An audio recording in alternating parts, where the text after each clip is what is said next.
Mirad, en la clase de hoy lo que vamos a hacer es empezar con la unidad 2 y dentro de la unidad 2 tenéis el dossier. Veis que lo que vamos a estudiar son, como siempre, los apartados que ya habíamos visto en los temas anteriores. Si os fijáis en los contenidos de la unidad, vais a tener un primer bloque en el que vamos a hablar de texto. ¿Y dentro del texto de qué vamos a hablar? Dentro del texto vamos a hablar de dos géneros, es decir, de dos tipos de textos argumentativos. En concreto, vamos a hablar del ensayo, que ya os explicaré lo que es y vamos a trabajar bastante el ensayo. No vais a tener que escribir un ensayo, pero sí que vais a tener que trabajar sobre ensayos, ya veréis lo que es. Y después vamos a hablar de un texto práctico, un texto de uso práctico, que también es argumentativo, que es una carta de reclamación. Cuando vosotros reclamáis algo, argumentáis por qué reclamáis. Luego es cierto que también añadís un apartado en el que solicitáis algo, pedís algo, porque cuando uno reclama algo, o que le devuelvan el dinero, o que le hagan otro servicio, o que se disculpen. Entonces vamos a ver que es un texto argumentativo particular, pero que es un texto argumentativo de carácter práctico. Y carta de reclamación sí que vais a escribir. Así como el ensayo, lo que vais a tener que hacer es analizar ensayos. En el caso de la carta de reclamación, sí que vais a tener que escribir una carta de reclamación. Por tanto, eso es lo que veremos en el apartado de texto, donde vais a tener que aplicar los contenidos que habéis aprendido del texto argumentativo en el primer tema, pero repito, vais a escribir un texto argumentativo particular, que es la carta de reclamación, que además es de uso práctico y que yo espero que si en algún momento tenéis que poner alguna reclamación, uséis el canal adecuado y sepáis escribir una buena carta de reclamación, que tampoco es tan difícil. Después, en el apartado 2, en el apartado de literatura, ¿qué es lo que vamos a ver? En el apartado 2 vamos a hablar de la literatura del Renacimiento. Y en concreto, de la literatura del Renacimiento, nos vamos a centrar en dos géneros. Vamos a hablar de la poesía y vamos a hablar también de la narrativa. La literatura del Renacimiento es la literatura del siglo XVI. Si recordáis, en el tema anterior nos paramos en el siglo XV, vimos hasta la literatura del siglo XV y os dije que el siglo XV era un siglo de transición al Renacimiento o de pre-Renacimiento.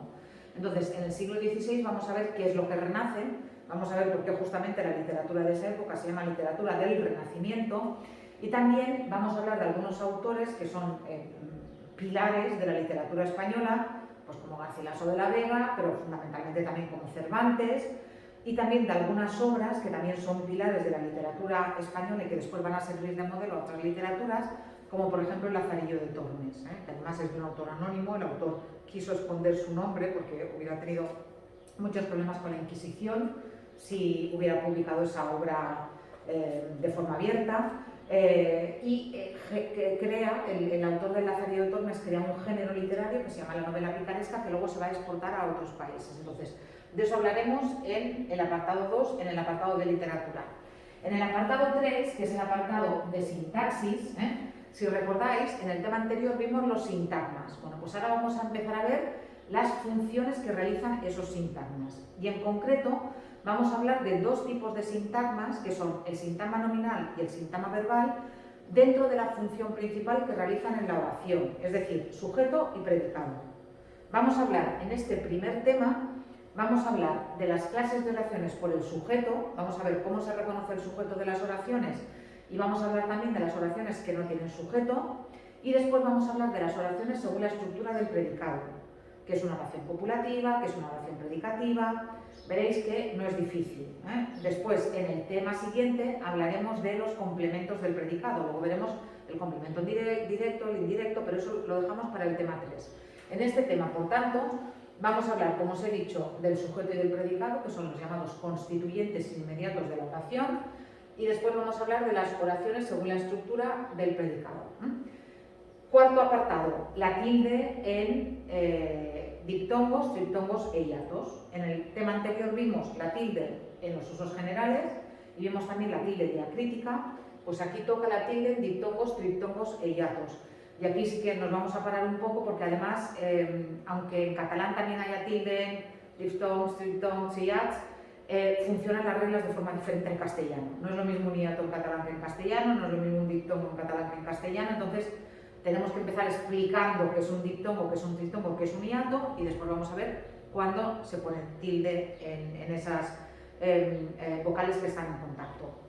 Y bueno, al final ya sabéis que tenéis siempre un modelo de examen que no está en el dossier, pero sí que está en el aula digital. Siempre la última actividad evaluable de cada tema es el modelo de examen, y como visteis en el tema 1, el modelo de examen ayuda mucho para preparar el examen, y además el modelo de examen es muy parecido al examen que luego hacéis en clase. Por eso es muy útil que, aunque no hagáis actividades, aunque no las hagáis todas, hagáis el modelo de examen y sobre todo que miréis con atención y que trabajéis el modelo de examen. Aunque incluso no me lo entreguéis, simplemente si queréis hacerlo para vosotros. ¿Se puede intentar unas cuantas veces? No, todo se puede intentar solamente una vez. Lo que pasa es que si en algún momento queréis que os lo quite, me lo pedís y yo os lo quito y vosotros lo podéis volver a hacer. Eso sí que lo podéis hacer, ¿de acuerdo? Vale, como siempre tenéis actividades evaluables y actividades de refuerzo. Las actividades evaluables son 4, las de refuerzo creo que también son 4, y si no me equivoco, ahora lo digo de memoria, pero si no me equivoco, todas las de refuerzo son cuestionarios. Todas las de refuerzo. Las evaluables son de escribir. Que es lo que tiene. Vale, que ya sabéis que en esta asignatura hay que escribir. Empezamos, por tanto, por el primer apartado, como os he dicho, que es el apartado de los géneros argumentativos.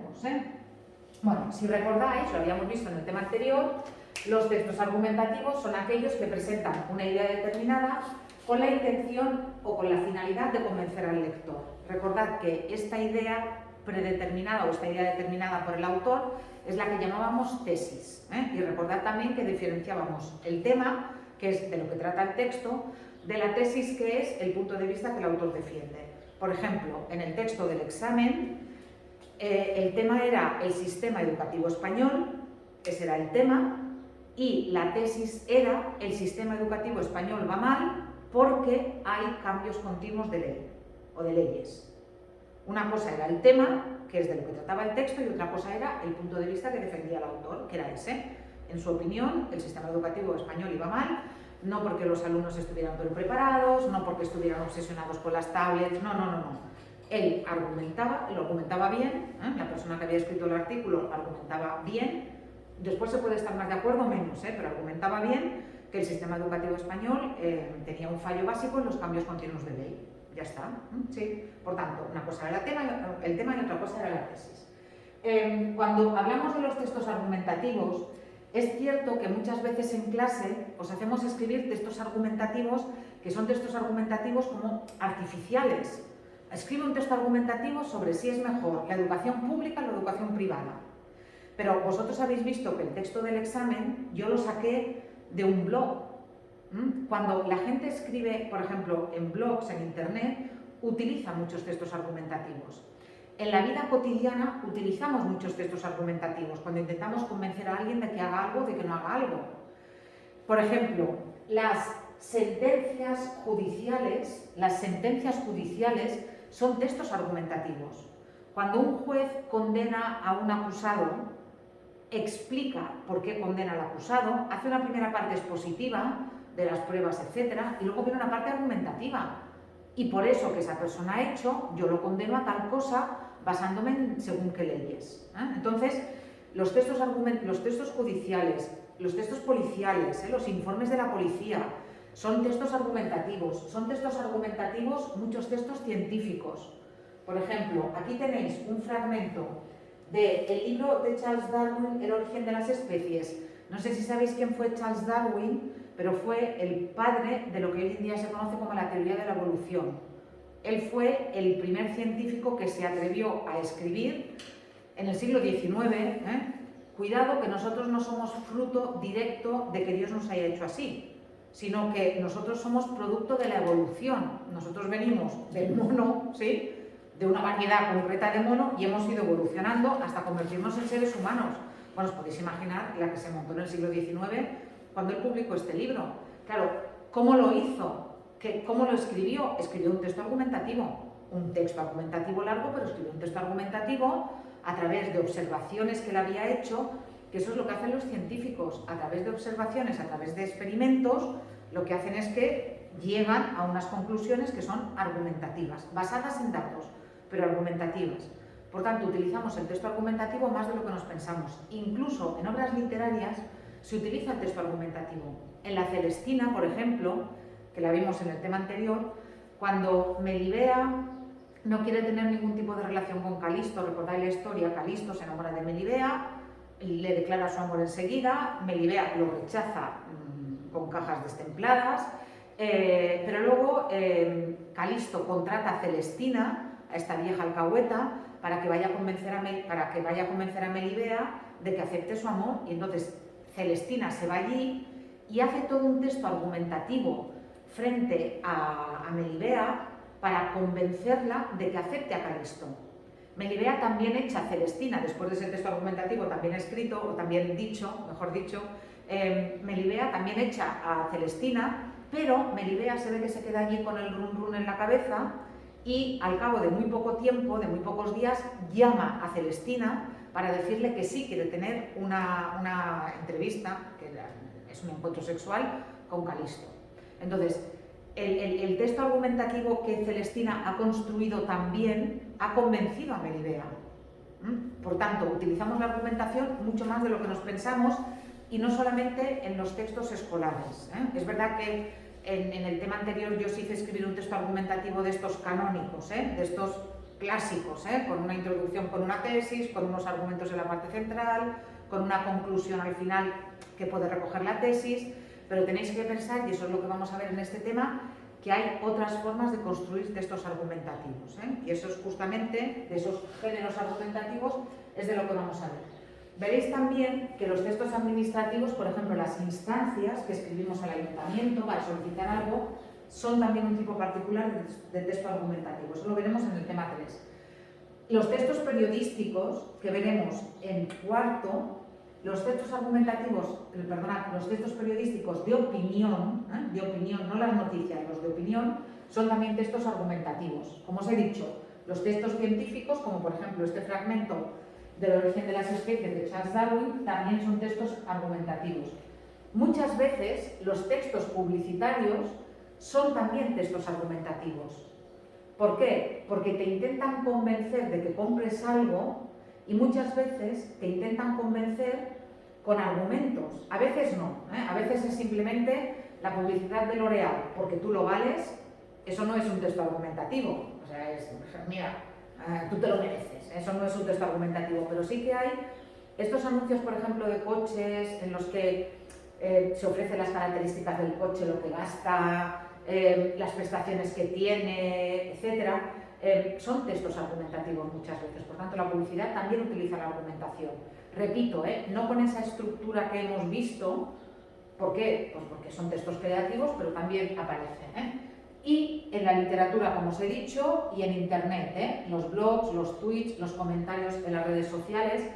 Hoy y ayer por la noche había cantidad de textos argumentativos en internet, algunos mejores, otros peores, mejor escritos, peor escritos, tweets, posts en Facebook sobre lo que pasó en los Oscars, sobre la bofetada que le dio Will Smith, lo visteis, ¿verdad?, al presentador de los Oscars. El presentador de los Oscars hizo un chiste muy desafortunado, muy desafortunado, sobre la alopecia de la mujer de Will Smith, que se está quedando calva por una enfermedad, y a Will Smith no se le ocurre otra cosa que subir al escenario y dar una bofetada.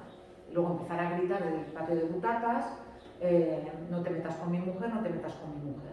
Entonces, claro, yo ayer y esta mañana también he leído un montón de textos argumentativos de gente que le da la razón a él y de gente que se la quita. Y por razones varias. Pero son textos de internet, no he leído nada en papel todavía, son textos de internet, pero ya os digo que utilizan la argumentación básica, una argumentación básica para explicar por qué lo hizo bien o por qué lo hizo mal. ¿De acuerdo? Y como siempre, si es una opinión que está bien expuesta y que está bien razonada y que está bien argumentada, pues casi nos convencen. Yo he leído alguno que casi me convence de la opinión contraria a la que yo tenía. Luego no me ha convencido del todo, pero en algún momento, si está bien explicado, casi me convence. Vale, dentro de todos estos argumentativos, de estos géneros argumentativos, dentro de estos géneros argumentativos, el género argumentativo sobre el que vamos a trabajar en esta unidad, junto con la carta de reclamación, es el ensayo. A ver, Mirad, primero, la palabra ensayo, si vais al diccionario de la RAE, vais a ver que la palabra ensayo tiene varios significados. Si vosotras tuvierais que decir qué es un ensayo, ¿qué diríais que es? Ensayar una cosa. Vale, ¿qué es ensayar una cosa? Practicar una cosa, vale, pero fijaos, mirad, mirad las opiniones, las diferentes entradas que tiene la palabra ensayo en castellano. Lo que vosotros, la acepción más común, el significado más habitual de la palabra ensayo es la que vosotros habéis dicho, la que vosotras habéis dicho, que es acción y efecto de ensayar, es decir, de probar una cosa hasta que sale bien. Eso es la acepción, el significado más popular de la palabra ensayo. Pero nosotros no vamos a hablar de esto, vamos a hablar de esto. ¿Qué es un ensayo? Según las acepciones 2 y 3 de la RAE. Fijaos, un ensayo es un escrito en prosa. Recordad que la prosa es lo contrario del verso, ¿os acordáis? La prosa es la forma normal de hablar, yo estoy hablando en prosa. Los apuntes están escritos en prosa. Lo que no es prosa es verso, el verso es la poesía. La prosa es la forma normal de expresarnos, la forma natural. Entonces, es un escrito en prosa en el cual un autor o autora desarrolla sus ideas sobre un tema determinado con carácter y estilo personales. Aquí está la clave del ensayo. El ensayo sería un texto argumentativo. ¿Por qué es un texto argumentativo? Porque un autor desarrolla sus ideas. Sería, por tanto, un texto argumentativo, pero atención, con carácter y estilo personales. Aquí está la clave del ensayo. El ensayo no es un texto argumentativo cualquiera. El ensayo es un texto argumentativo en el que el autor o la autora imprime su carácter y cuida muchísimo el lenguaje que utiliza. Luego veremos cómo, pero con recursos literarios, con adjetivos, con un enfoque original. El ensayo es un texto argumentativo, repito, con voluntad de estilo. Un texto argumentativo, si queréis decirlo de otra manera, especialmente bien escrito, en el que importa tanto lo que se dice que cómo se dice. Y si hay algo que pesa más casi el cómo se dice que lo que se dice. ¿Sí? Veis que, fijaos, sigo en el diccionario de la RAE, mirad, género literario al que pertenece el ensayo. Llega un momento en que hay ensayos que están tan bien escritos, que al final son textos literarios. Ya sobrepasan la argumentación para convertirse en verdaderas obras de arte, en textos literarios. ¿De acuerdo? Por tanto, en realidad esto está muy relacionado, pero veis que yo me voy a centrar en esto, en escritos en prosa en los cuales un autor desarrolla un tema determinado, es decir, su opinión sobre una cuestión concreta, pero, repito, con un carácter y un estilo personales, que es lo que importa, la voluntad de estilo, que el texto esté bien escrito. Y, por tanto, aquí lo tenéis, el ensayo sería aquel texto en el que el autor o la autora aborda el tema de forma reflexiva y no especializada. Es un escrito personal y preferido por los autores para expresar sus argumentos. ¿Por qué? Porque no solamente pueden expresar sus argumentos, sino que pueden hacerlo bien, hacerlo con estilo propio, cuidando el lenguaje, para entendernos. Fijaos, el ensayo se centra en el estilo del escritor y la manera en que éste elabora sus razones para tratar de exponer un determinado punto de vista sobre algún tema. Imaginaos, por ejemplo, que a mí me tocara escribir un ensayo de este tipo, un ensayo sobre es mejor vivir en un pueblo que en una ciudad. Mi punto de vista sería, es mejor vivir en un pueblo que en una ciudad grande. Si yo tuviera que escribir un texto argumentativo típico, ¿sí? Introducción, con la tesis, desarrollo y tal, pues mi texto sería, hay quien opina que es mejor vivir en una ciudad que en un pueblo. Sin embargo, mi punto de vista es que es mejor vivir en un pueblo que en una ciudad. Y después me iría al siguiente párrafo. En primer lugar, en un pueblo todo el mundo se conoce y la gente se ayuda. utilizaría un contraargumento, ¿eh? Es verdad que a veces hay cotilleos, pero en general hay más solidaridad que en la ciudad. Podría después. En segundo lugar, en un pueblo hay más seguridad que en una ciudad.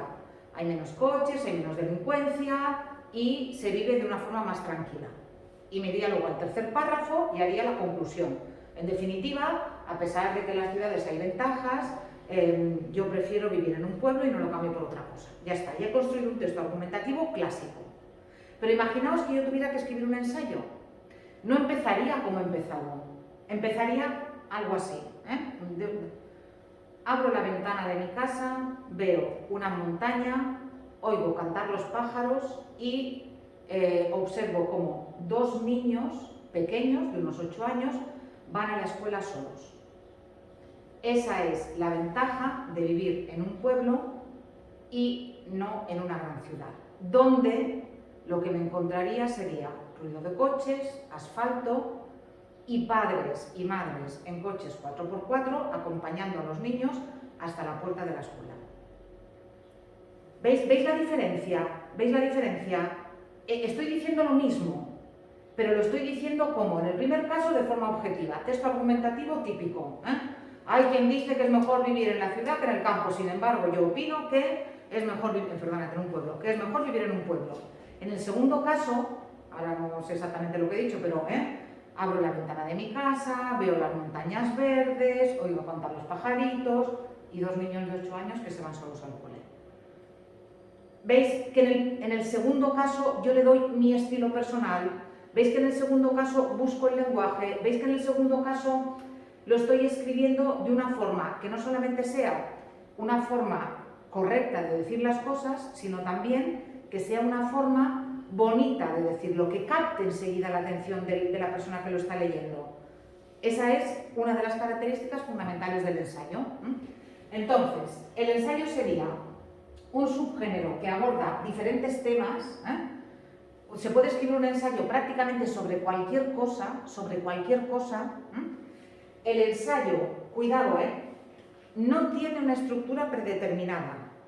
Eso no significa que no tenga una estructura, pero en el ensayo no vais a encontrar necesariamente esa estructura típica que habíamos visto en el texto argumentativo, de introducción con la tesis, argumentos y luego conclusión.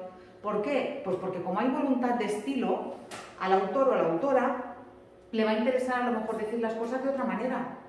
A lo mejor no va a querer explicar clarísimamente la tesis, no va a querer explicitar la tesis, no vais a poder subrayar la tesis, pero la vais a poder entender, la vais a poder sobreentender. A lo mejor en lugar de hacer 3 párrafos hace solamente 1.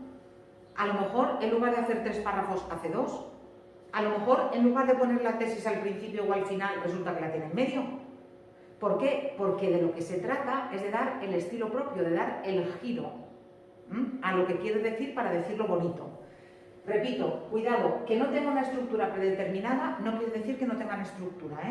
El autor o la autora, cuando se sienta a escribir su texto argumentativo, piensa en una estructura determinada. Otra cosa es que esa estructura no se ajuste a lo que hemos visto para los textos argumentativos normales. Después, el enfoque subjetivo. El ejemplo que yo he dicho de abro la ventana y veo una montaña verde y veo los 2 niños de 8 años y los pajaritos cantan, ese es un enfoque completamente subjetivo. Es mi experiencia personal. O sea, yo abro mi ventana y yo veo eso. Bueno, ojalá, no es todo tan idílico, pero podría ser. Y a mí me interesa, para reforzar las diferencias entre vivir en la ciudad y en el pueblo, hablar de esas cosas, aunque entiendo un poco. ¿Vale? Después, profundiza, pero no tiene ni por qué ser muy extenso, ni tiene por qué ser especializado. Al contrario, no tiene que ser especializado. Profundiza en algo en concreto. No es muy amplio, sino que va al punto en cuestión. Luego veréis también ejemplos. Todo eso, cómo se traduce en el lenguaje que utiliza el ensayo. Luego veremos ejemplos, hoy no me dará tiempo de verlos, pero sí que los veremos el jueves. El jueves continuaríamos trabajando el ensayo, porque además la primera actividad que vais a tener que hacer es analizar un ensayo. Y en el examen, seguro que os voy a poner un ensayo para que expliquéis las características del ensayo a través del texto que tenéis. Lo mismo que habéis hecho del texto argumentativo en el primer examen, pero a través de un ensayo. Por tanto, tenéis que tener claras cuáles son las características del ensayo. En primer lugar, en el ensayo lo que predomina es una triple intención. El autor, por una parte, intenta convencernos. Por tanto, predomina la función apelativa o persuasiva. Persuadir es convencer y apelar es llamar directamente al lector. Lo que pretende el autor es convencernos de su punto de vista. Si no queréis aprenderos las palabras apelativa o persuasiva, no importa. Lo que tenéis que entender es que el autor lo que pretende es convencernos de su punto de vista, que compartamos su visión. Expresiva. ¿Por qué? Función expresiva. Es función expresiva porque el punto de vista del autor es subjetivo. Es fruto de su opinión y de su experiencia personal. Lo que os he dicho de que abro la ventana y veo esto, pues a lo mejor si resulta que vivo en el centro de esa pobla y resulta que he tenido problemas con mis vecinos, que son unos cotillas que se meten todo el día en mi casa, y resulta que en la carretera que cruza mi niña para ir al cole, resulta que ha habido accidentes porque no hay un paso de cebra, mi punto de vista subjetivo sobre lo que significa vivir en el pueblo va a ser muy diferente de la visión idílica que yo os he dado antes. Por tanto, influye el punto de vista del autor, influye su experiencia personal, sus vivencias, y muchas veces nos las cuenta. Luego lo veréis en el uso de la primera persona también. Y fundamentalmente, lo que os he dicho, la función estética del texto argumentativo, en el sentido de que el autor tiene voluntad de estilo. El autor quiere contar las cosas bonitas, quiere contar las cosas utilizando un lenguaje que no sea simplemente un lenguaje objetivo, sino quiere utilizar un lenguaje literario. Además, muchas veces también tiene una intención expositiva, porque a veces para que lleguemos a un punto tiene que explicarnos algo antes. Pero fundamentalmente lo que predomina es la argumentación y, repito, y lo que predomina es la voluntad de estilo, decir las cosas bonitas. Además de todo eso, ¿qué nos encontramos? Nos encontramos con el tono confidencial. En estos casos, en el texto ensayístico, el autor o la autora opta por un acercamiento a la persona que está leyendo el texto. Huye del distanciamiento típico, por ejemplo, de textos científicos o de los textos jurídico-administrativos. Una sentencia de un juez nunca jamás sería un ensayo, nunca jamás. Pero lo que yo os he dicho de abro la ventana de mi casa, veo a los dos niños pasar, veo la montaña y cantan los pajaritos, evidentemente es un tono, fijaos, como confidencial, es como si estuvierais en el salón de mi casa o en mi habitación. Abro la ventana de mi habitación y veo tal, y luego es este tono, y los dos niños que van de la mano al cole solos, es este tono confidencial. Opto por acercarme al lector, y muchas veces vais a ver que incluso en los textos ensayísticos, en los ensayos, aparece incluso una primera persona del plural, un nosotros, para que el lector y el autor todavía estén más cerca. No sé qué verá usted desde su ventana. Imaginaos que yo escribo así, no sé qué verá usted desde su ventana, pero yo, cuando abro la mía, veo esto, esto, esto y esto. ¿Sí? Por tanto, esa voluntad de acercamiento al lector. Importante, os he dicho que muchas veces se utiliza la lengua culta. ¿Por qué? Bueno, no os lo he dicho, pero lo digo ahora. Muchas veces se utiliza la lengua culta. ¿Por qué? Porque si de lo que se trata es de utilizar el lenguaje bonito, no voy a encontrar palabras como y un tío va por la calle y saluda a todo el mundo en un pueblo. No voy a utilizar ese tipo de expresiones. Un individuo, voy a decir, o una persona, o voy a decir un habitante, ¿sí? Pero no voy a decir un tío, porque voy a utilizar lenguaje, a veces incluso con palabras que son cultismos. Muchas veces, como los autores tienen voluntad de estilo, si pueden decir, yo qué sé, iniciar en lugar de empezar, o finalizar en lugar de terminar, van a optar por iniciar y por finalizar, porque son palabras más cultas que las otras. Además de esto, muchas veces se van a dirigir a un destinatario minoritario, heterogéneo y culto, pero no especializado en la materia. ¿A qué me refiero con minoritario? Normalmente cuando uno lee ensayos, y hay ensayos que son 400 páginas, 300 páginas, os voy a poner textos cortitos o fragmentos de ensayos largos, pero normalmente cuando tú lees un ensayo, es un ensayo sobre un tema que a ti te interesa. Por eso aquí pone que son destinatarios minoritarios. Por ejemplo, yo para buscar ahora textos ensayísticos para poner aquí en el dossier y para los exámenes y para las actividades, he estado buscando en mi casa, en la biblioteca que tengo, textos ensayísticos. ¿Y yo qué tengo? Yo tengo textos ensayísticos sobre lengua, sobre el origen de la lectura, sobre el origen de los libros, sobre las lenguas en contacto en España, sobre los problemas de las lenguas minoritarias, sobre los diferentes usos del español en los jóvenes, porque son los libros que yo tengo en mi casa porque es mi especialidad y porque es sobre lo que me gusta a mí leer cuando leo ensayo. Luego, ¿qué pasa? Luego, hay gente que, por ejemplo, está muy interesada. Yo tengo un amigo que es un fanático de la historia. ¿Qué tipo de ensayos tienen en su casa? Ensayos sobre historia. Por tanto, cuando aquí digo un público minoritario, pero a la vez heterogéneo, ahora veréis. El universo en un junco. Este es un ensayo que se publicó hace un par de años, ¿sí? Fijaos, esto en el año 20 se publicó y es un ensayo de esta autora que se llama Irene Vallejo, es esta chica que tenéis aquí. El infinito en un junco es un ensayo de 452 páginas sobre la historia de los libros y aquí no sé cuánto llevaba vendido, pero lleva no sé cuántas ediciones, pero lleva vendidos cientos de miles de libros. Cientos de miles de libros. A ver si lo encontrará. ¿Veis que pone el fenómeno de ventas? El fenómeno de ventas. ¿Por qué? Porque es un ensayo que, aunque sea un ensayo de un tema muy concreto, como es la historia de los libros antiguos, es un ensayo que está tan bien escrito y ha llegado a tanta gente que se ha convertido en un éxito pero absoluto de superventas. Ya os digo, cientos de miles de libros. Está en la lista de los libros más vendidos en España desde hace más de 2 años. Y es un ensayo.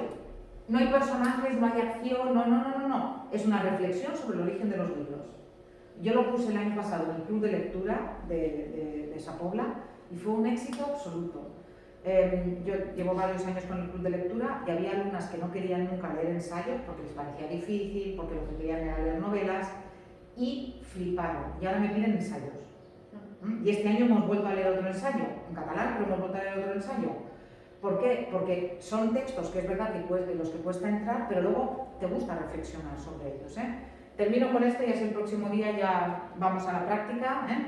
En el ensayo aparecen figuras literarias, es decir, recursos, aparecen metáforas, aparecen comparaciones, aparecen ironías. Se utiliza un léxico connotativo. Es decir, lo que se dice no es exactamente lo que se quiere decir, sino que detrás hay otro significado.